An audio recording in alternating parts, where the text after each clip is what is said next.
చూసే వాళ్ళకి ఎంత వస్తుంది నార్మల్గా ఏది ఇది రెవెన్యూ షాప్లోనా? షాప్లో కాదు, యూట్యూబ్ నుంచి 3-4 నెలలకు ఒకసారి. అది $100 అయితే కానీ విత్డ్రా చేయడానికి కుదరదు. నేను పెట్టేది తక్కువ షార్ట్స్. ఓకే, నేను షార్ట్సే చేస్తాను. ఫుల్ లెంత్ వీడియోలు చేయాలి అంటే నేను ఆ పని వదిలేసి దీని మీద కూర్చోవాలి. దీని మీద కూర్చుంటే జెన్యున్గా వైరల్ అవుద్దో లేదో తెలియదు, వచ్చిద్దో లేదో తెలియదు. ఆ నమ్మకం కలిగిన రోజు ఫుల్ లెంత్గా కూర్చుంటా.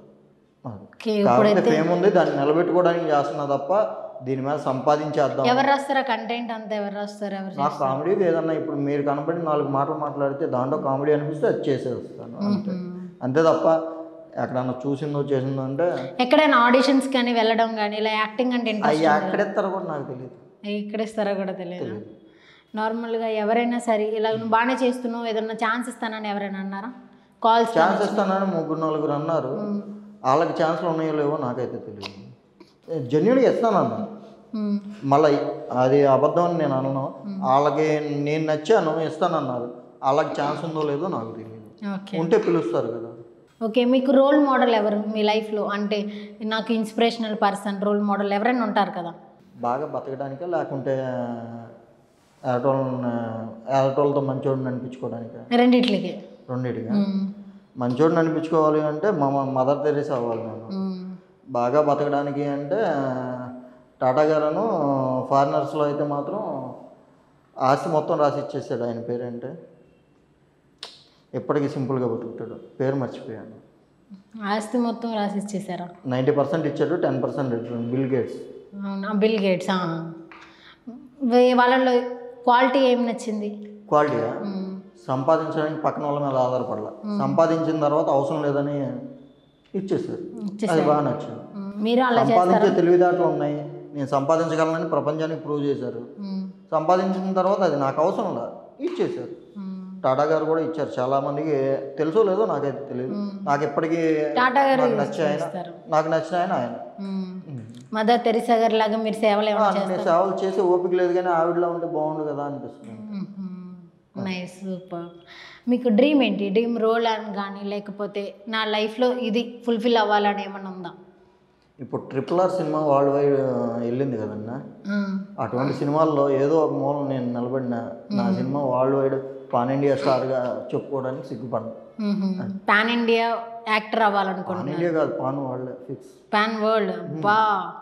అబ్బా అంటారు ఏంటంటే అది నా డ్రీమ్.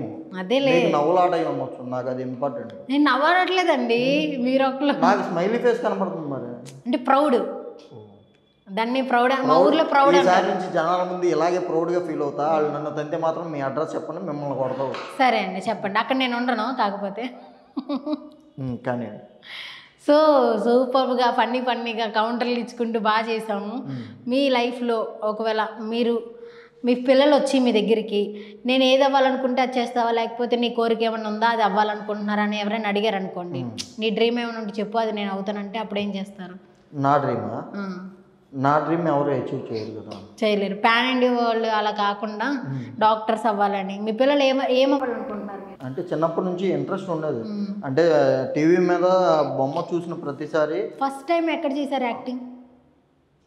టిక్టాక్లో కాకుండా ఫస్ట్ టైం ఎక్కడ చేశాను యాక్టింగ్ అంటే స్కూల్లో టీచర్ దగ్గర చేశాను. ఎందుకంటే పక్కన పెన్సిల్ తీసి నేను తెలియదని చెప్పినప్పుడు నాలో నుంచి అమాయకుడు బయటకు, అసలు నాకు తెలియదండి అటు అబద్ధం చెప్తున్నాడు. ఇది ఫస్ట్ యాక్టింగ్. ఇంట్లో మా అమ్మ దగ్గర కూడా చేశాను. మనీ తినలేదని.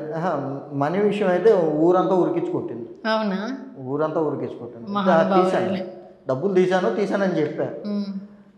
అవి ఏ అవసరానికి పెట్టానో తెలియకుండా ఎలా తెస్తావని ఊరంతా ఉరికించి కొట్టింది. ఏ ఊరండి మీది? ఏ ఊరు అంటే కొట్టిన ఊరు కావాలా, నేను పుట్టిన ఊరు కావాలా? రెండు కావాలండి.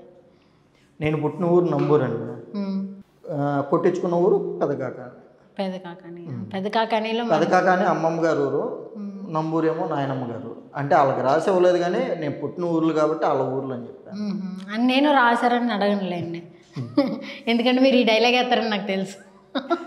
డైలాగులు వేసేలోపు మీరే వేస్తున్నారు కదా, అది చిన్నపిల్లడు నేను కూడా చూడకుండా ఆడుకుంటున్నాను. కానీ ఎక్కడున్నారు? చిన్నపిల్లడు అంటున్నారు, నాకు కనిపించట్లా. మిమ్మల్ని మాత్రం ఎల్వి ప్రసాద్ అయ్యే హాస్పిటల్కి తీసుకెళ్ళి కళ్ళజోడి ఇచ్చేస్తాను. నేను చిన్నపిల్లల కనపట్టలేదండి మాత్రం. సూపర్ అండి. ఎప్పటి నుంచో చేయించుకుందాం అనుకున్నా, మీరు చేయిస్తారండి. చెప్పానుగా మీరు ముసలోళ్ళని, మీకు కనపడకపోయినా నేను పెద్దగా ఫీల్ అవ్వరు. అయితే మన మధ్యలో లేని ఆ చిన్నపిల్లల గురించి మనకి ఎందుకులే కానీ, నేను చిన్నపిల్లలు అదే కానీ ఎంత మాట్లాడినా మీరు దాని నుంచి పోయేటట్లేదు. నేను ఫిక్స్ అయిందాన్ని ఆటోలు మార్చడానికి వీలు లేదండి. సరే, అయితే మన టీం గురించి మాట్లాడుకుందాం. ఓకే. మన టీంలో మీకు బాగా నచ్చిన వాళ్ళు, అంటే మంచి యాక్టింగ్ చేస్తున్నారు, వీడికి మంచి లైఫ్ ఉంటుంది, లేకపోతే ఈ అమ్మాయికి మంచి లైఫ్ ఉంటుంది అన్నవాళ్ళు, మీకు ఇంప్రెస్ చేసిన ఒక యాక్టర్ మన టీంలో? నేను ఇప్పుడు ఒక టీంలో చేయలేదండి, 5-6 టీంలు మారుతూ వచ్చా. మీరు 5-6 టీంలు మారారు కదా, దీంట్లో గుర్తుండిపోయిన వాళ్ళు ఎవరు? బాగా బాగా యాక్టింగ్ చేసి అలాగా మీకు ఇంప్రెస్ చేసిన వాళ్ళు ఉంటారు కదా సెట్లో. సపోర్ట్ చేసిన వాళ్ళ పేరు చెప్తాను. ఇంప్రెస్ చేసిన వాళ్ళు చాలామంది ఉంటారు. అంతమంది సపోర్ట్ చేస్తేనే ఐడియాలు అంత ఫాస్ట్గా ఉన్నాయి. సపోర్ట్ చేయకుండా ఉండదు. దీంట్లో కూడా బెస్ట్ అంటే వాళ్ళ కొట్టుకోమని చెప్తున్నారా, లేకుంటే నా ఉద్దేశం వాళ్ళ మీద చెప్పించి వాళ్ళకి ఇన్ఫర్మేషన్ ఇస్తున్నారా? మీ ఒపీనియన్, నాకు వాళ్ళది నచ్చిద్ది వాళ్ళ యాక్టింగ్ అలాగా, ఈ మాత్రం దానికి కొట్టేసుకుంటే అంత నెగిటివ్ కామెంట్స్ని పాజిటివ్గా ఎందుకు తీసుకుంటారు? వచ్చేస్తాయి. నాకు అందరికంటే బాగా నచ్చే ఏదన్నా క్యారెక్టర్ చెప్పగానే ఎందుకు నేను చేయను అనకుండా చేసే పర్సను అమ్మాయిల్లో అయితే లక్ష్మి గారు ఒకరు ఉన్నారు టీంలో. అబ్బాయిల్లో అయితేనేమో రవి అని, అది చరణ్ టీం అని నేను అన్నాను. చరణ్ టీం నా టీము అందరం కొలాబరేట్ అయ్యి చేసుకున్నాం కాబట్టి ఆ టీం నుంచి రవి అనే కుర్రోడు ఒక అతను వస్తాడు, పిల్లోడే. చరణ్ ఏది చెప్పినా సరే, నేనన్నా అప్పుడప్పుడు ఆర్గ్యుమెంట్ చేస్తాను, ఇలా కాదు అలా. చరణ్ ఏది చెప్పినా సరే సరే అన్న చేద్దాం అనే మాట తప్ప వేరే మాట మాట్లాడు, నాకు నచ్చుతాడు.